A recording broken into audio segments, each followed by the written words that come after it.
रात्रि क्लास चल रहा था 19/11/1967। दूसरे पेज की मध्यार्ध में बात चल रही थी। भक्ति मार्ग में तो शास्त्रों में चतुर्युग की आई हुई बड़ी लंबी चौड़ी दिखाई दी है।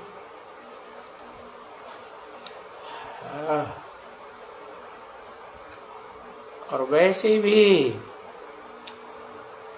वो लिखने वाले शास्त्र खुद भी तो कहते हैं, नेति नेति हम आदि मध्य अंत को नहीं जानते। तो उन्हें 84 जन्म का चक्कर कुछ भी याद नहीं रह सकता है। और ये भी जानते हो कि जो पढ़ाते हैं वो कहाँ पढ़ करके तो नहीं आते हैं ना।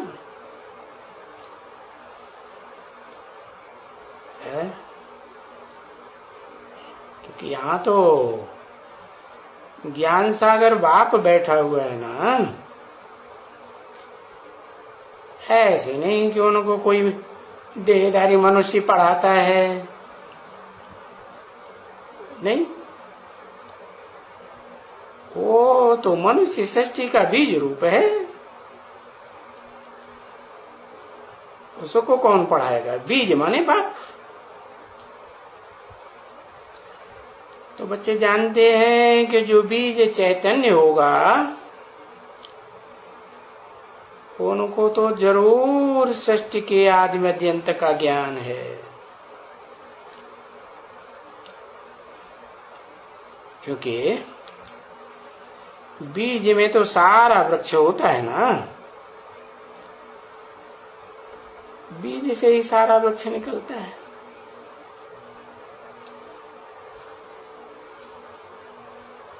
तो बताया, इसीलिए गाया जाता है ना कि जिससे भी पूछो ऋषि मुनि से तो वो बोलेंगे ना, मुझे आदि मध्य अंत का ज्ञान सृष्टि का नहीं है। नेति नेति कहते आए, शास्त्रों में ही लिख दिया। तो भाई तुमको ये आदि मध्य अंत का ज्ञान नहीं है तो भाई किस में है? तो ये तो जरूर कह देते हैं कि ज्ञान का सागर तो परम पिता परमात्मा है। अरे परम पिता परमात्मा ज्ञान का सागर है तो फिर सूर्य कौन है?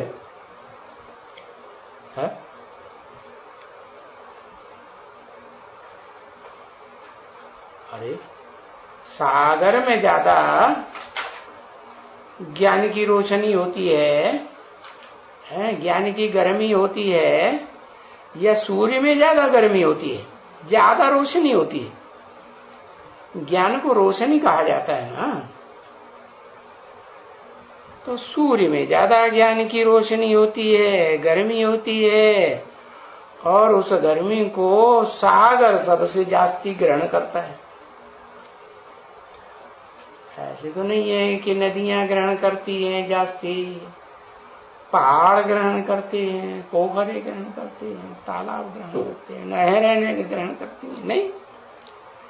सागर ही ज्ञान को सबसे जास्ती ग्रहण करता है। तो वो ज्ञान का सागर किससे लेता है ज्ञान? उस जड़ सूर्य से लेता है क्या? नहीं, वो तो ज्ञान लेता ही है चैतन्य ज्ञान सूर्य से है। जैसे वो जड़ सूर्य है, सदा सागर से, पृथ्वी से, पहाड़ों से, नदियों से, मनुष्य मात्र से, प्राणी मात्र से डिटैच रहता है ना। ऐसे ही ये जो ज्ञान सूर्य है ना, हाँ, सभी आत्माओं का बाप, वो तो सदा डिटैच रहने वाला ज्ञान सूर्य है। तो वो मानेंगे जरूर कि हाँ, ज्ञान सूर्य भी कोई है और अति सूक्ष्म है, चैतन्य है। क्योंकि वो जो आसमान का सूर्य है, चांद है, सितारे हैं, वो तो जड़ है, और इस सृष्टि पर तो आत्मा रूपी सितारे हैं, है? कोई चांद है, और इस सृष्टि पर पार्ट बजाने वाला सूर्य भी तो कोई होगा, है? पार्ट तो बजाता है, लेकिन सदैव डिटैच होकर के पार्ट बजाए, कोई में अटैचमेंट उसका जाता ही नहीं। तो वो है परमपिता परमात्मा, शिव कहा जाता है। उसको परमात्मा नाम क्यों लगाई दिया, परमपिता दो नाम क्यों लगाई दिए, वो भी तो बताया ना। परमपिता इसलिए है कि वो सब आत्माओं का पिता है। जो भी बिंदु बिंदु निराकार ज्योति स्टार रूप आत्माएं हैं, सबका पिता, उसका कोई पिता नहीं है। और पीछे से परमात्मा शब्द लगाया जाता है। ऐसे थोड़े ही कि परमात्मा परम पिता कहेंगे कोई नहीं। जैसे कहते हैं शिव शंकर भोलेनाथ, तो कभी ऐसे कहते हैं शंकर शिव भोलेनाथ, कभी नहीं कहेंगे। क्यों? क्योंकि जो बाप है उसका नाम आगे और बच्चे का नाम पीछे।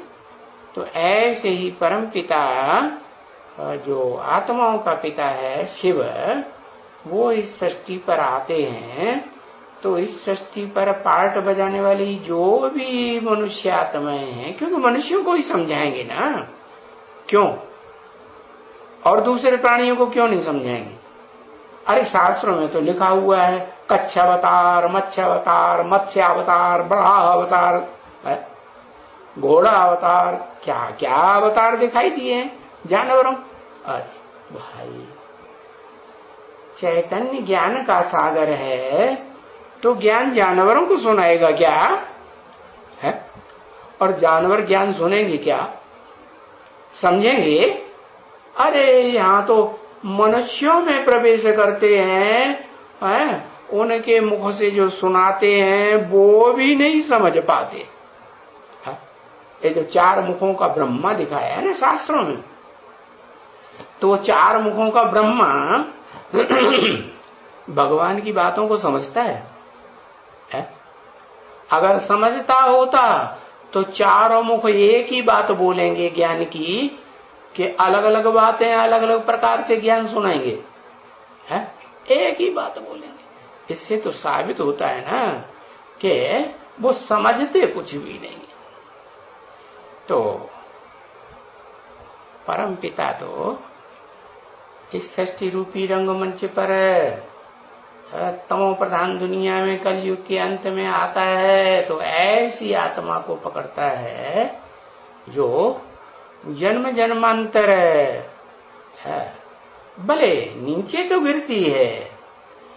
सतो प्रधान से तमो प्रधान तो हर आत्मा को बनना ही है, परंतु फिर भी औरों के मुकाबले सत्य पार्ट बजाती है या झूठा पार्ट बजाती है? सच्चाई का पार्ट बजाती है। सच्चे बाप का बच्चा नंबरवार होंगे ना इस सृष्टि रूपी रंगमंच पर, है? केक जैसे होंगे नंबरवार। तो जो अव्वल नंबर बच्चा है उसका नाम गीता में भी शास्त्रों में लिखा हुआ है। शास्त्रकारों ने क्या, कि इस सृष्टि रूपी रंगमंच पर पार्ट बजाने वाली दो प्रकार की खास आत्माएं हैं। याद है कौन कौन सी है? एक तो क्षर और एक अक्षर। क्षर माने क्षरित होने वाली, अक्षर माने जो क्षरित होती ही नहीं, पतित होती ही नहीं, शक्ति क्षीण होती नहीं। तो दो प्रकार की आत्माएं हुई ना। तो जो क्षरित होने वाली आत्माएं हैं वो तो ढेर की ढेर हैं। पशु पक्षी प्राणी जितने भी मात्र हैं, भोगी आत्माएं, वो सब क्षरित हो, भोग भोगेंगी तो शक्ति क्षीण होगी ना, सुख भोगने से। सभी भोगी आत्माएं, लेकिन जो अक्षर आत्मा है वो कितनी है? है? बोलो, अरे लिखो भाई, कितनी है? एक। अच्छा, अक्षर आत्मा है इस सृष्टि रूपी रंगमंच पर पार्ट बजाने वाली कितनी है? लिखते ही नहीं, कहेंगे हम अब ये प्रश्न पत्र का जवाब नहीं देंगे। 2 लो, एक कहता है 1, दूसरा कहता है 2, तीसरा कहेगा 3। अरे भाई, 2 प्रकार की आत्माएं बताई, तो जो अक्षर हैं वो भी 2 प्रकार की आत्माएं हैं तो उनमें अक्षर भी 2 हैं कम से कम। क्या?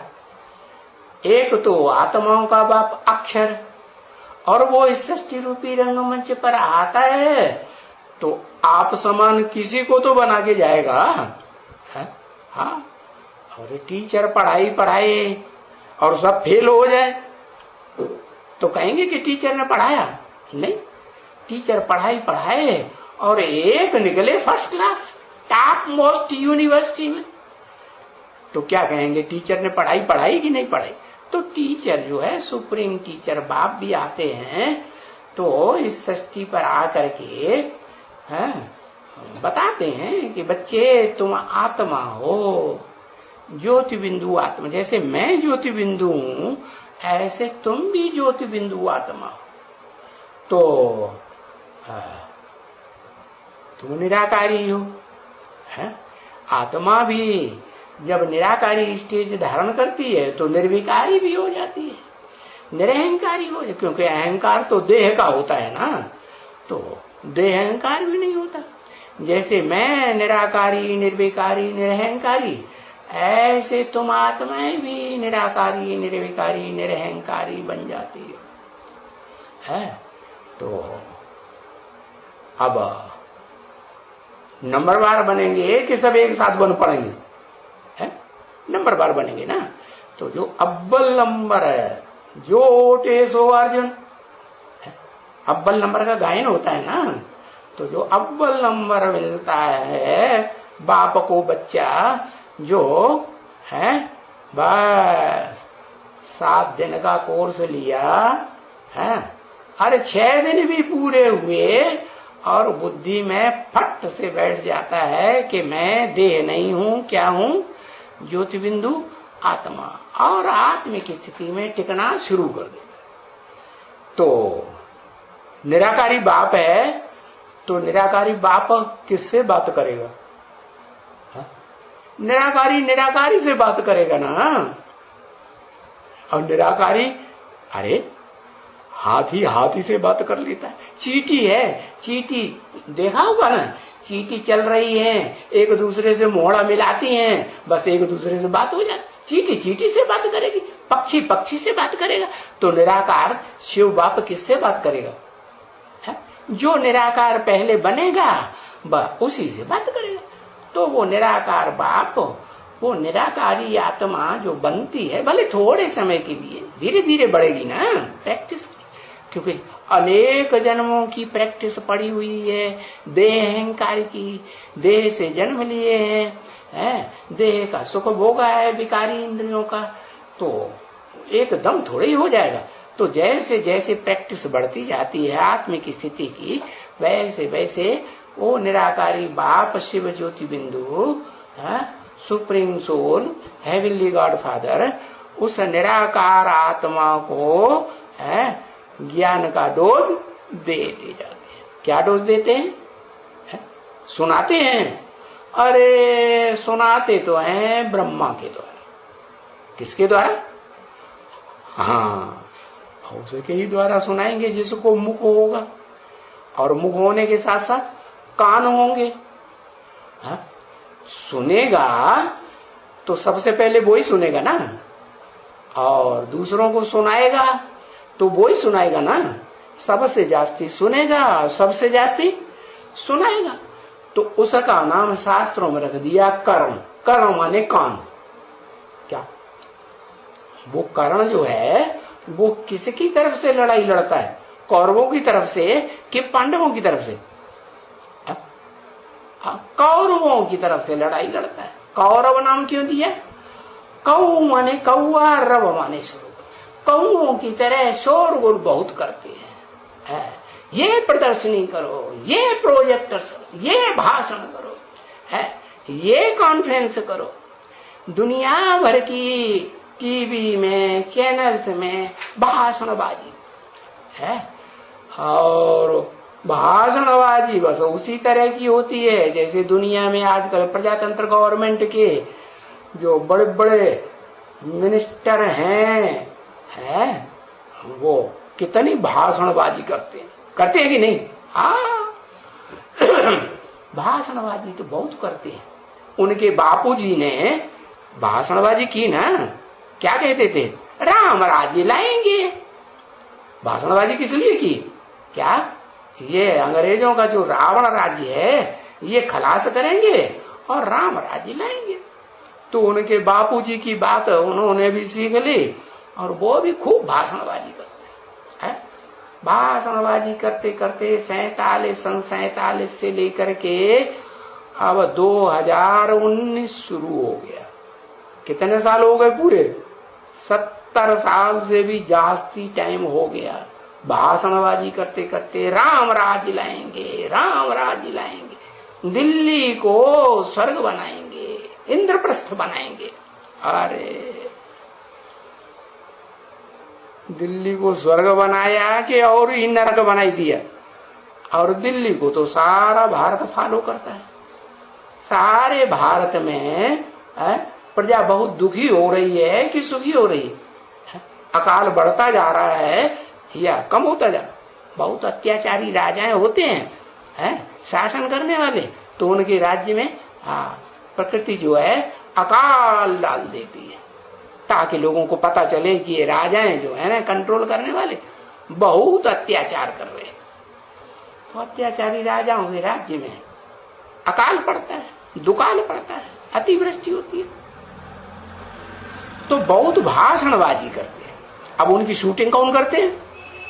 ब्राह्मणों की दुनिया में ये शूटिंग करने वाले जो है ना बेसिक वाले तथाकथित ब्रह्मा कुमार कुमारी बड़ी भाषणबाजियां, बड़ी कॉन्फ्रेंस करते हैं। और स्वर्ग बन रहा है कि नरक बन रहा है? स्वर्ग बन रहा है। भीख मांग रहे हैं कि एकदम जैसे भारत को बाबा ने ऐसा देवताओं का स्थान बनाया जहां भरपूर धन संपत्ति थी, कुछ भी किसी से प्रजा के 4th क्लास प्रजा होगी उसको भी कोई से कुछ भी मांगने की दरकार नहीं थी। और ये क्या करते रहते हैं? बस भीख मांगते रहते हैं। हाँ ये बात दूसरी है, कोई रायल भीख मांगते हैं, भाई हम ईश्वरी सेवा करेंगे। अरे क्या तुम ईश्वरी सेवा करोगे? तुम पब्लिक को बेवकूफ बनाते जाते हो। उनसे जो पैसा मिलता है वो रिश्वत में देते जाते हो और रिश्वत दे करके जो है जो अच्छा काम करते हैं उनको डाउन करने के काम करते हैं। जैसे दुनिया में मठपंथ संप्रदाय वाले होते हैं ना, मठपंथ संप्रदाय वाले दूसरे मठपंथ संप्रदाय वाले जो मुखिया होते हैं उनको जान से मरवाने की कोशिश करते हैं कि नहीं? हाँ मरवा देते हैं। तो ऐसे ही जान से मरवाए दो और उनको जेल में डलवा। जैसे वो कौन आसाराम बापू, उनको क्या किया? जेल में डलवा दिया। अरे भाई क्यों ऐसे काम करते हो? फिर भी तो वो ज्ञान की बातें सुनाता था ना, है? कोई ऐसे तो भ्रष्टाचारी नहीं था जैसे आज की गवर्नमेंट के नुमाइंदे भ्रष्टाचारी हैं। जो कुछ प्यार से मिलता था, रुपया 2 रुपया, वो सब इकट्ठा करता था और उससे प्रोग्राम करता था और लोगों को खुश करता था। खुशी खुशी लोग देते थे ना। और ये तो चोर डकैत ऐसे ऐसे हैं बाहर की दुनिया में भी और ब्राह्मणों की शूटिंग करने वाली ब्राह्मणों की दुनिया में भी कितना कितना चोरी चकारी छल छिद्र कपट कितना करते रहते हैं। तो ये भाषणबाजी बहुत करते हैं। हाँ, तो ये बोलेंगे, उनसे पूछो तुम्हें सृष्टि के आदि मध्य अंत का पूरा पता है अपनी आत्मा का, कि तुम्हारी आत्मा ने कैसे कैसे क्या क्या पार्ट बजाया? अरे कुछ तो पता होना चाहिए, 80 साल हो गए पढ़ते पढ़ते। तो कहते हैं हमें कोई ज्ञान अभी तक नहीं, हमारी आत्मा इस सृष्टि रूपी रंगमंच पर कौन सा बुलंद पार्ट बजाती है अव्वल नंबर का, वो भी हमको पता नहीं। अरे अब उनसे पूछा जाए तो भाई तुम में नहीं है तो फिर किस में है? तो वो मानते हैं कि परमपिता परमात्मा में है, और परमात्मा परमपिता को बिंदी बताए देते हैं, बिंदी का चित्र रख देते हैं त्रिमूर्ति में कि वो बिंदी है, तीनों कालों का ज्ञान जानने वाली, वो है परमपिता परमात्मा। तो जैसे दुनिया के ऋषि मुनि विद्वान नहीं जानते हैं कि ये दो शब्द क्यों मिला के एक कर दिए गए, परमपिता परमात्मा, ऐसे शूटिंग करने वाले ब्राह्मण भी नहीं जानते हैं कि परमपिता अलग और परमात्मा अलग। और देखो गीता में भी लिखा हुआ है, बताया कि दो प्रकार की आत्मा है, एक क्षर और एक अक्षर। तो अक्षर जो है वो दो हैं, एक तो आत्माओं का बाप सुप्रीम सोल, वो भी अक्षर है, और वो जिसमें प्रवेश करता है मुकर्रर रूप से उसको भी अक्षर बनाता है। अक्षर माने अमोघ वीर्य, उसकी शक्ति क्षीण नहीं होती है, पतित नहीं, पतन नहीं होता है, और पतन नहीं होगा तो जिंदा रहेगा या मर जाएगा। हाँ, शक्ति का क्षीण होता है इंद्रियों से, क्षरित होती है इंद्रियां, तो आदमी मर जाता है। और शक्तियों से क्षरण नहीं होगा तो मरेगा कि जिंदा रहेगा? जिंदा रहेगा। देखो देवताएं हैं, देवताओं का क्षरण होता था कि नहीं होता था? नहीं होता था। अरे बताओ भाई, देवताओं का क्षरण होता था कि नहीं होता था? पतन होता था कि नहीं होता था शक्ति का इंद्रियों से? हाँ, होता था ना। हाँ, धीमी गति से होता था। तो ऐसे थोड़े कहना चाहिए कि नहीं, उनका पतन ही नहीं होता, धीमी गति से होता था।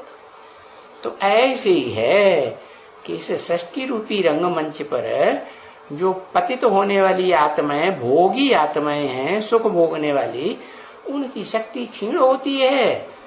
और उनमें से एक आत्मा ऐसी है, मनुष्य सृष्टि का बाप, जो जब परमपिता परमात्मा, परमपिता शिव आते हैं सृष्टि पर आत्माओं का बाप, तो वो जल्दी से उस बात को समझ जाती है कि मैं ज्योति बिंदु आत्मा हूं, मैं शरीर नहीं, और उस स्थिति में टिकना शुरू कर देती है, आरंभ कर देती है, अच्छे से प्रैक्टिस करना शुरू करती है। तो उसको गीता में भी नाम दिया है शास्त्रकारों ने परमात्मा। माना दो प्रकार की तो आत्माएं बताई, क्षर और अक्षर, लेकिन क्षरित होने वाली आत्माओं में भी एक आत्मा ऐसी है जिसको परमात्मा कहा जाता है। ये उसकी उपाधि है, परम आत्मा। कैसी आत्मा? सुख भोगने वाली आत्मा तो है, भोगी आत्मा तो है, लेकिन कैसी है? परम पार्टधारी। जितने भी पार्टधारी आत्माएं हैं सृष्टि रूपी रंगमंच पर देह का कपड़ा पहन करके, शरीर रूपी वस्त्र ग्रहण करके, शरीर रूपी रथ में प्रवेश करके पार्ट बजाती हैं, तो उनमें एक आत्मा ऐसी है जो सारी सृष्टि का हीरो पार्ट बजाती है। जैसे हीरे में रोशनी होती है ना, हीरे को तुम धूल में डाल दो तो भी हीरा चमकेगा या नहीं चमकेगा? हाँ, तो ऐसे इस दुनिया में वो देह अभिमान की धूल की मिट्टी के संग के रंग में जन्म जन्मांतर रहता है, ढेर सारे देहधारियों के संग के रंग में आता है, फिर भी चमक मारता है या नहीं? चमक। लेकिन लोग समझते नहीं हैं, वो हीरा हीरो पार्टधारी कौन है? कहते हैं बहुत ऊंची आत्मा है। कितनी ऊंची है? कहाँ रहती है? कहते कैलाश पर्वत पर ऊंचे पहाड़ पर। अरे भाई, मनुष्य आत्मा है तो मनुष्यों के बीच में रहेगी कि पहाड़ पर रहेगी? मनुष्यों के बीच में ही रहती है, लेकिन ऊंचा पार्ट बजाती है, इसलिए हीरो पार्टधारी कहा जाता है। तो वो जो परमात्मा है उसका नाम परमपिता के साथ जोड़ा जाता है। ऐसे ही जोड़ा जाता है जैसे शिव के साथ शंकर का नाम जोड़ा जाता है। बड़े का नाम पहले और बच्चा है, बड़ा बच्चा है ना, तो उसका नाम बाद में।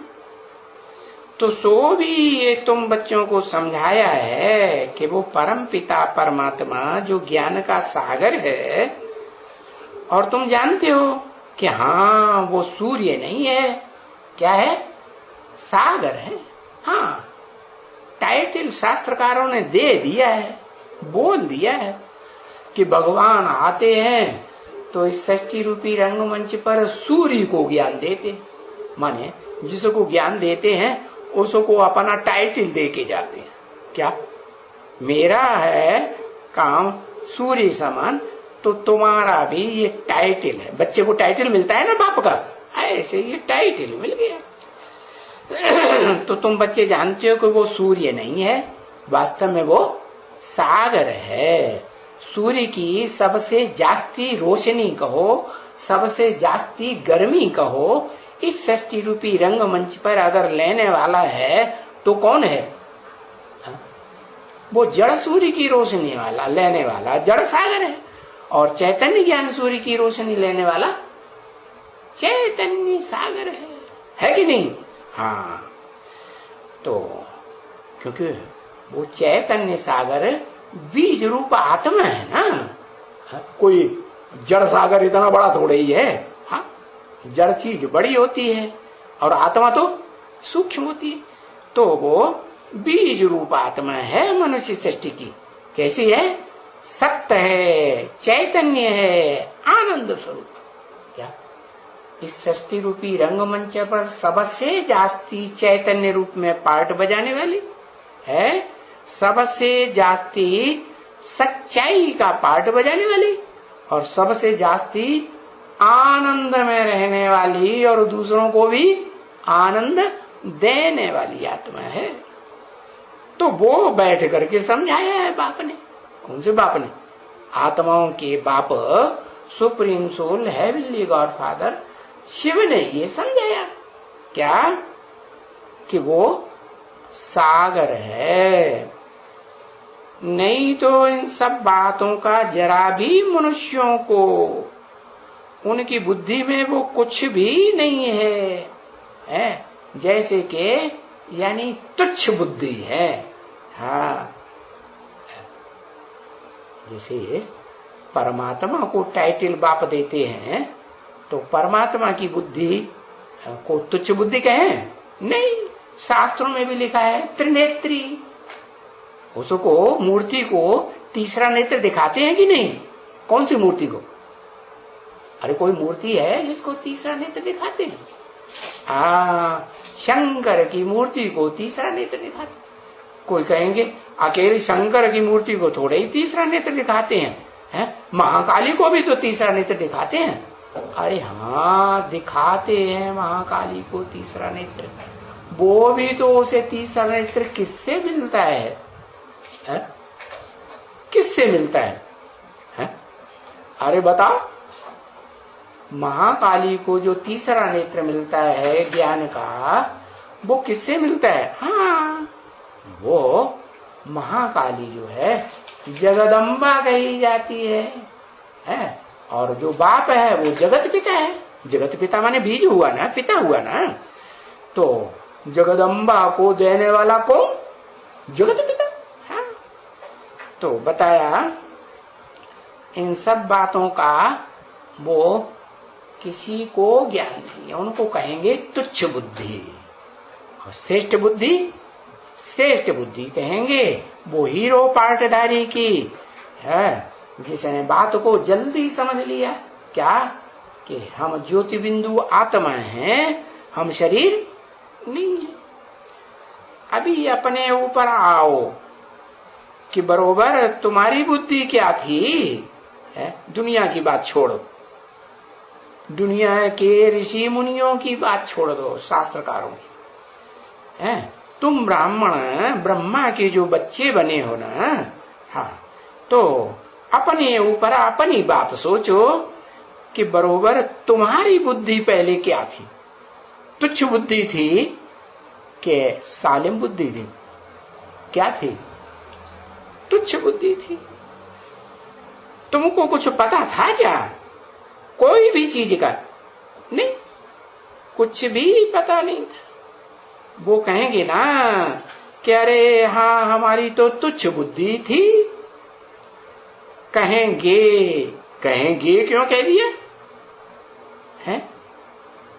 अभी नहीं है तुच्छ बुद्धि क्या? जो कह दिया कहेंगे, और भगवान के मुख से निकला कहेंगे, तो बाद में कहेंगे तुच्छ बुद्धि है कि हमारी तुच्छ बुद्धि थी। तो जब कहेंगे हमारी तुच्छ बुद्धि थी, तो उससे पहले तुच्छ बुद्धि हुई या नहीं हुई? अभी क्या कहेंगे, तुच्छ बुद्धि या श्रेष्ठ बुद्धि? अभी क्या कहेंगे है? क्या कहेंगे? अगर कहेंगे श्रेष्ठ बुद्धि, तो श्रेष्ठ बुद्धि को पहचान लिया होगा। वो त्रिनेत्री है, वो जो बच्चा है ना शिव बाबा का बड़ा बच्चा, हाँ, जिसका नाम शिव बाबा के साथ जोड़ा जाता है हमेशा, और न किसी का जोड़ा जाता है, तो उसको पहचान लिया होगा। पक्का पक्का पहचान लिया होगा कि माया बुलाई देती है। माया ठगिनी, माया ठगिनी है ना, वो बोला मौसी है ना, मौसी, हाँ, तो बुलाई देती है। हाँ, नाराज हो जाते हैं तो कहां जाते हैं? हाँ, अम्मा बापा के पास नहीं अच्छा लगेगा। कौन ज्यादा प्यार करती है? मौसी प्यार करती है। हाँ, समझा कि नहीं? पक्का पक्का समझा? हाँ, मौसी के पास चले जाते हैं। तो वो कहेंगे ना तुच्छ बुद्धि थी, कहेंगे, वो कहेंगे कौन? ब्राह्मण बच्चे कहेंगे आगे चल करके, अरे कि हमारी तुच्छ बुद्धि थी। उस बुद्धि को स्वच्छ बुद्धि कैसे बनाया जाता है? कैसे का जवाब दो है? या पत्थर बुद्धि को फिर पारस बुद्धि कैसे बनाया जाता है? ये तो तुम बच्चे समझ सकते हो ना कि पारस होगा तो पारस बनाएगा, और पारस होगा ही नहीं तो दूसरों को पारस बनाएगा? नहीं बनाएगा। तो बताया तुम बच्चे अच्छी तरह से समझ तो सकते हो ना, और तो कोई नहीं समझेगा। सो भी जो अच्छी तरह से पुरुषार्थ करते हैं, कौन सा पुरुषार्थ? पढ़ाई का, ज्ञान का, योग का, धारणा का, दूसरों की सेवा का अच्छा पुरुषार्थ करते हैं, वो उन्नति को पाते रहते हैं। म्यूजिक बजा तो कमाई है, और पूरा आधा कल्प के लिए पूरी कमाई है? जिस कमाई में आधा कल्प के लिए सुख शांति का भंडार है, दुख और शांति का लेश मात्र भी नहीं होगा। इसको फिर कहते हैं सच्ची कमाई। क्या क्या कहते हैं? सच्ची कमाई या झूठी कमाई? ये हुई सच्ची कमाई। वो दुनिया में जो पढ़ाइयां पढ़ाते हैं वो तो एक जन्म की पढ़ाई, और वो एक जन्म भी कल बताया ना कि काम आवे या ना आवे। हाँ, तो और वो भी चोर डकैत लूट ले जा रहे हैं, सरकार छीन ले जा रहे हैं। जमीन में, हाँ, जमीन हिले तो कहां का कहां चला जावे, आग जला जावे। तो वो तो अल्पकालिक की कमाई है। और तुम्हारी सच्ची कमाई है, तो सच्ची चीज तो स्थायी रहेगी या क्षणभंगुर सुख देगी? स्थायी सुख देती है। जब मरते हैं ना मनुष्य, तो कहते हैं ना, क्या कहते हैं?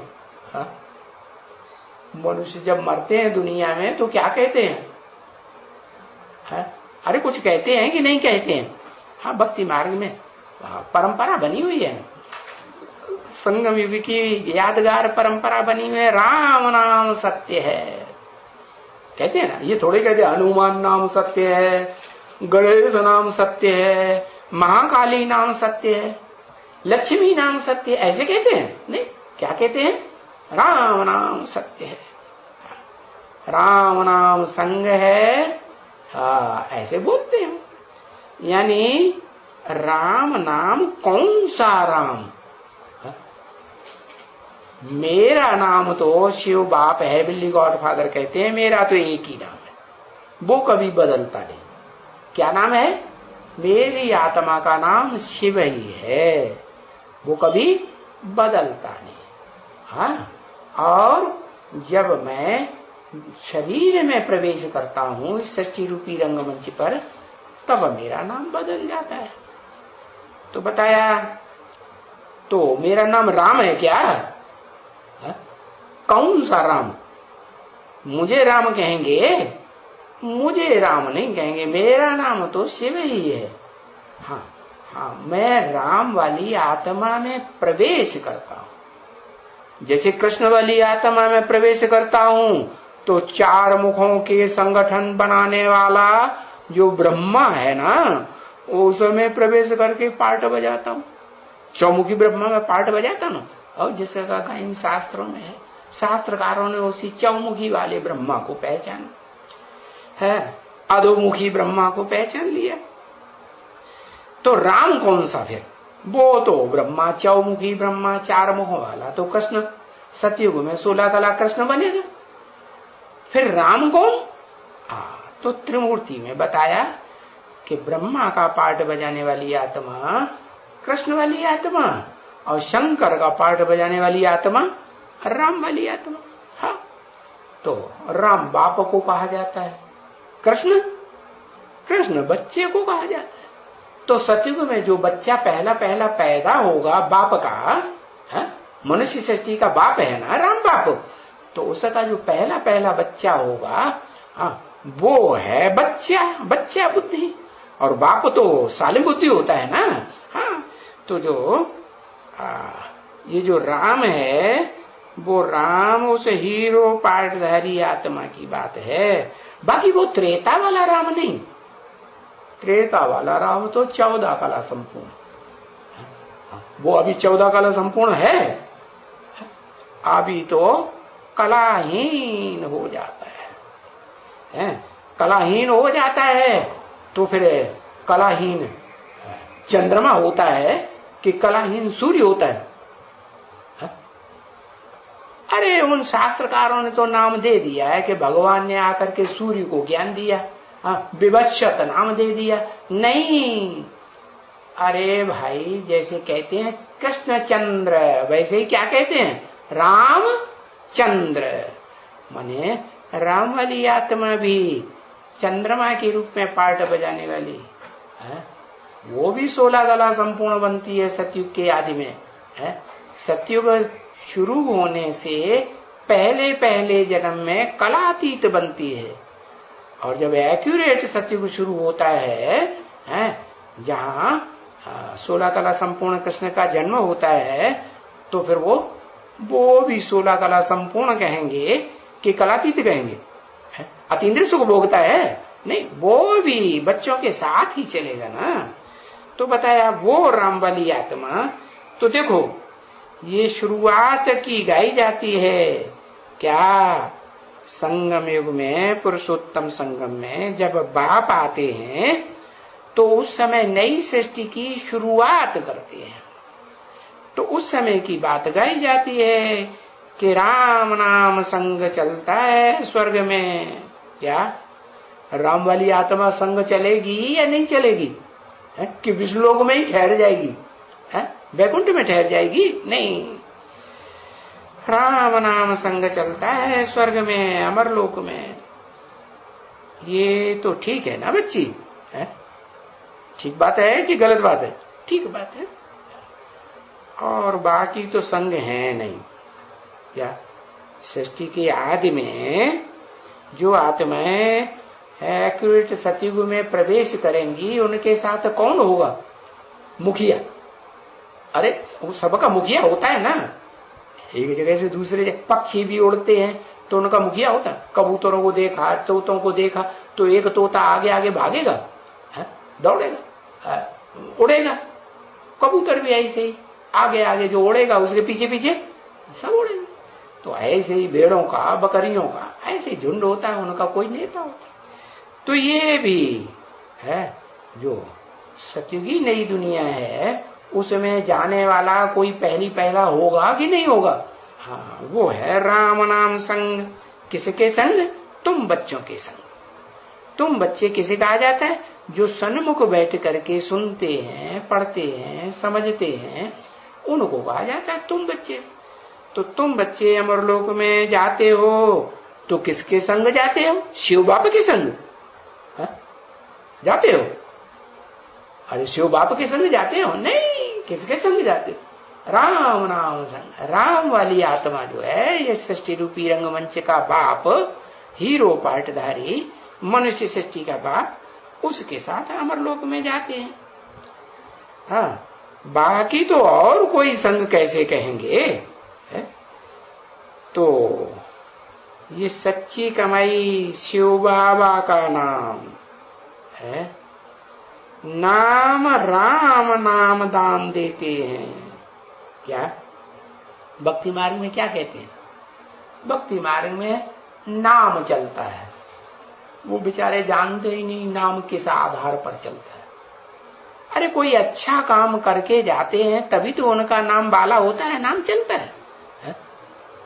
अच्छे काम किए ना, शिवाजी ने अच्छे काम किए, राणा प्रताप ने अच्छे काम किए, महारानी लक्ष्मीबाई ने अच्छा काम किया स्वतंत्रता पाने के लिए, है? हाँ, चंद्रशेखर आजाद ने अच्छा काम किया तो उनकी मूर्ति बनाते हैं, उनका नाम गाते हैं कि ऐसे ऐसे उन्होंने बलिदान दिए। तो नाम का दान देते हैं। बेचारे ये नहीं जानते कि भक्ति मार्ग में नाम का इतना महत्व क्यों कर दिया है। जानते ही नहीं कि उन्होंने कोई ऐसा काम किया है जिस काम के आधार पर उनका नाम इतना चल पाता है। तो बोलते हैं राम नाम का दान दो। हाँ, तो वो भक्ति मार्ग में क्या करते हैं? हाँ, कागजों पर लिखते रहेंगे राम राम राम राम राम राम राम, और उसकी चिटकियां छोटी छोटी काटेंगे एक एक नाम की, और आटे की गोलियां बनाएंगे, उसमें वो छोटी सी चिटकी डाल देंगे और जाके सागर में मछलियों को खिलाएंगे। क्या? राम नाम का हमने दान किया है, हजारों मछलियों को दान किया। ऐसे राम नाम दान देते हैं। क्या देते हैं? राम का नाम दान देते हैं कि राम नाम कहो, राम नाम कहो। तो बोलते हैं कि राम नाम का हम दान करते हैं। अरे नाम का दान करने से क्या होगा? राम ने जो काम किया वो काम करके दिखाओ ना, उससे फायदा होगा तुम्हारा, और जिसको तो तुम्हारे फॉलो करेंगे, तुम्हारे फॉलोअर्स, उनका भी कल्याण होगा। तो अभी राम नाम का दान तो तुम बच्चे नहीं देते हो, हैं? ये तो बहुत सहज भक्ति मार्ग में मिल जाता है। ऐसे भी सभाएं होती है ना कि राम का नाम का दान देते हैं। महात्मा जी आएंगे, कहेंगे राम राम राम राम राम। एक बाबा थे, वो जिस गांव में जाते थे, शहर में जाते थे, गली गली राम रमैया राम राम राम रमैया राम रमैया राम रमैया, वो बोलते राम रमैया बाबा आ गया। हाँ। तो ऐसे भी बड़ी बड़ी सभाएं होती हैं, राम नाम का दान देते हैं, कीर्तन करते हैं ना, तो राम राम बोलते रहते हैं। जैसे सारंधा बजता है ना, ऐसे राम नाम का नाम बोलते रहते हैं। ये सब भक्ति मार्ग का विनाशी दान है। क्या? इस विनाशी धन से कोई का कुछ भी कल्याण नहीं होता है। ये सृष्टि गड्ढे में जाती है कि ऊपर जाती है? सुख बढ़ता है या घटता है? घटता जाता है। अरे ये तो बाप है अविनाशी बाप। कैसा बाप? कौन सा बाप? ऊपर वाला बाप। अच्छा, ऊपर वाला बाप बिंदी, ये बाप है। अरे वो बिंदी बाप अकेला कुछ नहीं कर सकता। जैसे अकेली आत्मा कुछ नहीं कर सकती बिना शरीर के, वैसे वो आत्माओं का बाप ज्योति बिंदु भी कुछ नहीं कर सकता। वो जब तक कोई शरीर का आधार न ले, हाँ, तब तक कोई काम थोड़ा ही कर पाएगा। जैसे गीता में लिखा है, मैं आता हूं तो मैं प्रवेश करने योग्य हूं। जैसे भूत प्रेत प्रवेश कर सकते हैं तो मैं नहीं प्रवेश कर सकता हूं? मैं भी प्रवेश करता हूं। तो आते हैं और ये बाप अविनाशी बाप है। कैसा बाप? जिसमें आते हैं उसको भी अविनाशी बनाते हैं। या आज है और 84 जन्म के बाद तुम बच्चों की तरह खलास हो जाएगा शरीर से? नहीं, शरीर भी रहेगा और आत्मा भी रहेगा। कहते भी हैं, तुम बच्चों को समझाते हैं ना, तुम्हारी आत्मा और शरीर रूपी नैया दोनों का खिवैया एक बाप आया। तो एक बाप तो शिव बाप है, हेवनली गॉड फादर। वो तो एक को ऐसा बनाता है कि एक सेकंड भी इस सृष्टि पर बिना आत्मा और बिना शरीर के नहीं रहता। बाकी दो बच्चे हैं नंबरवार हैं, है कि नहीं? तो बाकी बच्चों का जो शरीर है वो कुछ न कुछ समय के लिए बर्फ में ऐसे नहीं खलास हो जाता है। रहता है या नहीं रहता है? रहता है। तो बच्चों का भी अविनाशी कहेंगे या विनाशी कहेंगे? भले नंबरवार हैं तो भी क्या कहेंगे? शरीर भी अविनाशी हुए। तो अविनाशी दान देते हैं बच्चों को। क्या? शरीर रूपी नैया भी अविनाशी और शरीर रूपी नैया में बैठने वाली आत्मा भी बिठैया भी अविनाशी। और देने वाला दान शिव बाप भी, जो उस शरीर मुकर्रर रथ में आकर के देता है वो भी अविनाशी। तो बताया कि वो शरीर रूपी रथ जो है वो क्या हुआ? पारसनाथ उसका गायन है। जैनियों में भी गाते हैं। क्या? जैसे भगवान की 24 अवतार हिंदुओं में माने जाते हैं ना, ऐसे जैनियों ने भी नकल की है। क्या? हाँ, 24 अवतार भगवान के, उनमें एक अवतार दिखाया पारसनाथ, पार्श्वनाथ। पार्श्व का मतलब पास में बैठने वाला, संग का रंग अच्छे से लगे है। कहते हैं ना उपासना करना है, गुरु की उपासना करना। उप माने नजदीक, आसन माने आसन मार के बैठेंगे तो गुरु के जो गुण हैं, शक्तियां हैं, वो हमारे अंदर भी आएंगी। तो ऐसे ये अविनाशी दान देते हैं बच्चों को। अब ये दान देते हैं या नहीं? नहीं देते हैं? देते हैं। हाँ, अविनाशी धन, अविनाशी धन देते हैं। कौन सा धन? ज्ञान रत्नों का अविनाशी धन। सच्चे ज्ञान रत्नों का धन देते हैं या झूठ का देते हैं? झूठ को तो अज्ञान कहा जाता है। ज्ञान को ज्ञान कब कहेंगे? सच्चाई हो तो ज्ञान कहेंगे कि झूठ भी मिक्स हो तो ज्ञान कहेंगे? हाँ, सच्चाई को ही ज्ञान कहा जाता है। गीता में भी लिखा हुआ है, ना सते विद्यते भावो ना भावो विद्यते सत्य। सत्य का कभी विनाश नहीं होता है। न सत्य ज्ञान का विनाश होता है, न सत्य धर्म का विनाश होता है, और न सत्य जो धर्म पिता है सृष्टि रूपी रंगमंच पर सच्चे धर्म का स्थापना करने वाला, उसका भी विनाश नहीं होता है। और जो संगी साथी है सत्य सनातन धर्म की स्थापना करने में सच्चे साथी बनते हैं, उनका भी विनाश नहीं होता। तो वो भी तो दान हुआ ना। हाँ, देखो ना, तुमको ये रतन मिलते हैं। क्या? ये ज्ञान रतन है, इन ज्ञान रत्नों की पहचान है। इनको ज्ञान बाण कहो। किसको दिखाते हैं ज्ञान? कहते हैं राम को ज्ञान बाण दिखाते हैं। तो नाम भी देते हैं राम बाण दवा। तो कोई स्थूल दवा देते हैं क्या? और राम वाली आत्मा कोई स्थूल दवा थोड़ी ही देती है। ये तो ज्ञान के रत्नों की दवा है। हाँ तभी तो धन हो जाता है ना, कि नहीं हो जाता? ज्ञान रतन जो है वो ही तुम्हारे सच्चे रत्न बन जाते हैं। हाँ मीठी मीठी सिकिले रूहानी बच्चों प्रति रूहानी बाप का क्या, जिस्मानी बाप का नहीं तो तुम समझ लो कि जो जिस्मधारी है, देहधारी मनुष्य हैं, उनका बाप प्रजापिता या आदम एडम अर्जुन आदिदेव आदिनाथ, वो नहीं।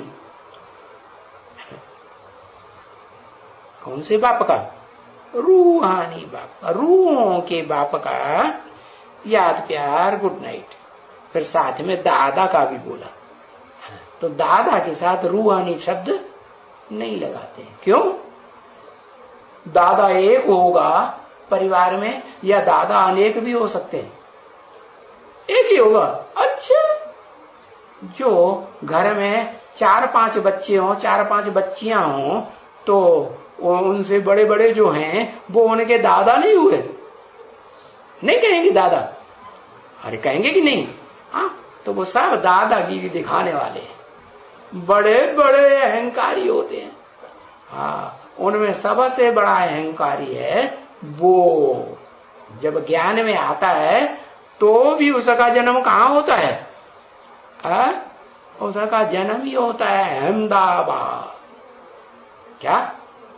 सबका जितने भी दादा कहे जाने वाले भाई बहन, दादा दादा कहते हैं, दीदी कहते हैं। हाँ दीदी भी कहते हैं। दीदी तो दीदी दादागिरी नहीं दिखाती है। स्त्री चोरा वाले थोड़े ही दादागिरी दिखाते हैं। हाँ भाई लोग दादागिरी दिखाते हैं। सब पुरुष दुर्योधन दुशासन है ना इस दुनिया में, तो दादागिरी दिखाएंगे ना। हाँ दिखाते हैं। तो बताया वो दादा का याद प्यार। कौन से दादा का? हाँ? जो आत्मिक स्थिति धारण करने वालों में बड़े ते बड़ा भाई है, उस दादा का। लेकिन वो रूहानी बना नहीं है अभी। रूहानी बना है? अभी रूहानी नहीं बना। तो इसलिए उसके नाम से पहले रूहानी दादा नहीं लगाते हैं। क्या? बाप के आगे रूहानी बाप और दादा के आगे रूहानी नहीं लगाते। दादा का भी याद प्यार गुड नाइट। याद प्यार दोनों देते हैं, जिस्मानी भी देते हैं और रूहानी भी याद प्यार देते हैं। ओम शांति।